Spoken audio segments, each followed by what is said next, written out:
The rain tasted like pennies and regret. It plastered my trench coat to my skin, a second, unwelcome layer of grime.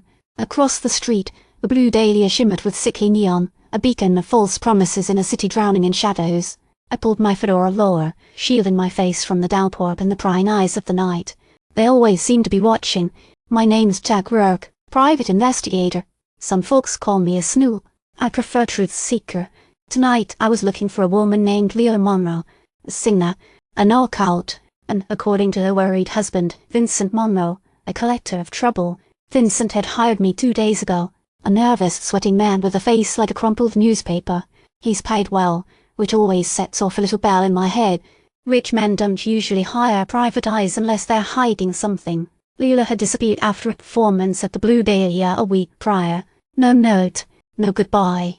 Just vanished into the rain and the neon glow. Vincent claimed she's a good woman, just easily swayed. The doorman at the Blue Dahlia, a hulking brute named Bruno, eyed me with suspicion as I flashed my credentials. Monroe's not here, he grunted, wiping down the glass door with a greasy rag. I understand that, I said, my voice low. I'm just asking a few questions. Routine check. He didn't like me poking around. Neither did the bartender, a thin, greasy character who kept wiping the same spot on the counter with a damp cloth. He gave me a look that said, mind your own business, flatfoot. I spoke to a few of the other performers. A trumpet player named Benny swore he hadn't seen Lila since her last number. A dancer named Ruby, all eyelashes and nervous smiles, claimed to be friends with Lila and insisted she's a lovely girl, but a little lost, you know. Lost. That's what everyone said. Lost. But I smelled something rotten. My instincts, honed by years of navigating the underbelly of this city, were screaming. Lila wasn't lost. She was running, and someone was helping her. I found a lead in the alley behind the Blue Dahlia, a discarded cigarette butt, expensive brand, the kind you only find on the hands of the city's elite. I bagged it, sending it off to my contact at the precinct, a weary cop named Riley. Riley called me later that night. The cigarette's traced to Arthur Sterling, he said, his voice raspy over the line. Real estate magnate. Powerful guy. Known to frequent the Blue Dahlia. Arthur Sterling. The name clicked.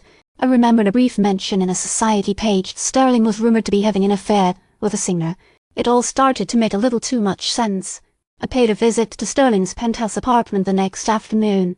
Rain still hammered against the city, a constant, mournful soundtrack to the shadows I moved in.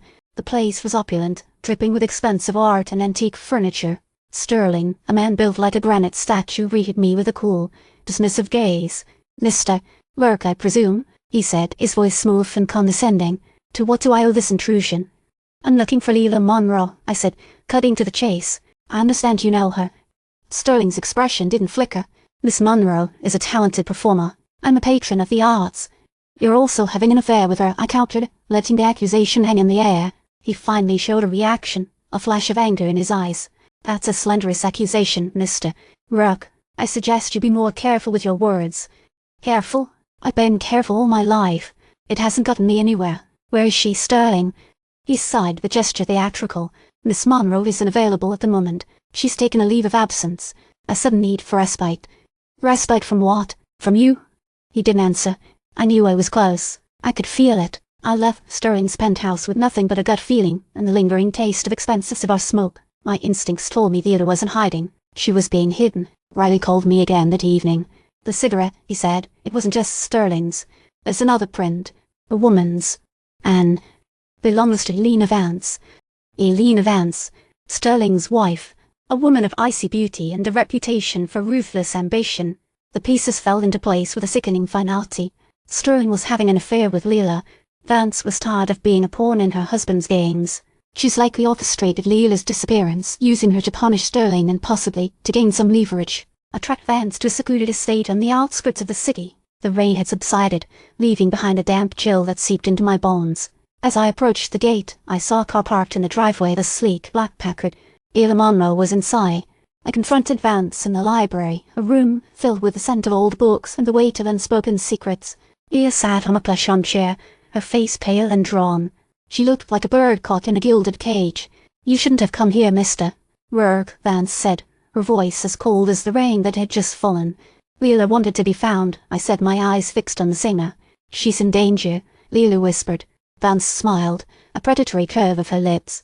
"She's perfectly safe. She's simply indisposed." She knows too much, Lila continued, her voice trembling. Sterling, he's involved in something big, something dangerous. What is it? I asked, turning to Lila. He's been smuggling artifacts, Lila said, her eyes darting around the room.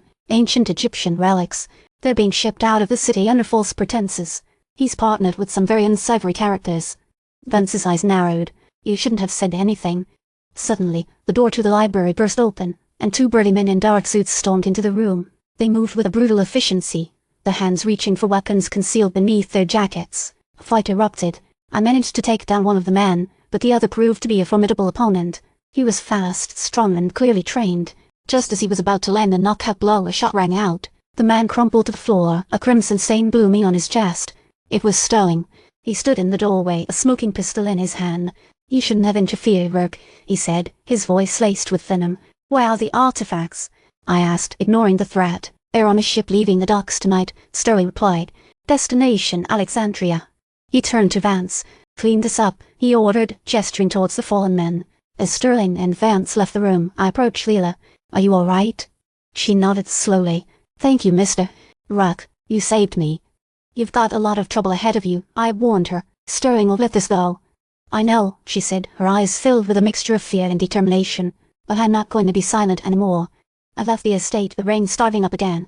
The case was closed, but the feeling of unease lingered. The artifacts were gone, but Sterling's network remained, and Lila Monroe was now a marked woman. As I walked away, I glanced back at the estate. A single light burned in a window, casting a long, ominous shadow across the lawn. The city never slept, and neither did the shadows that lurked within it. I had a feeling this was far from over. The investigation had just begun. A new ship would sail, a new danger would arise.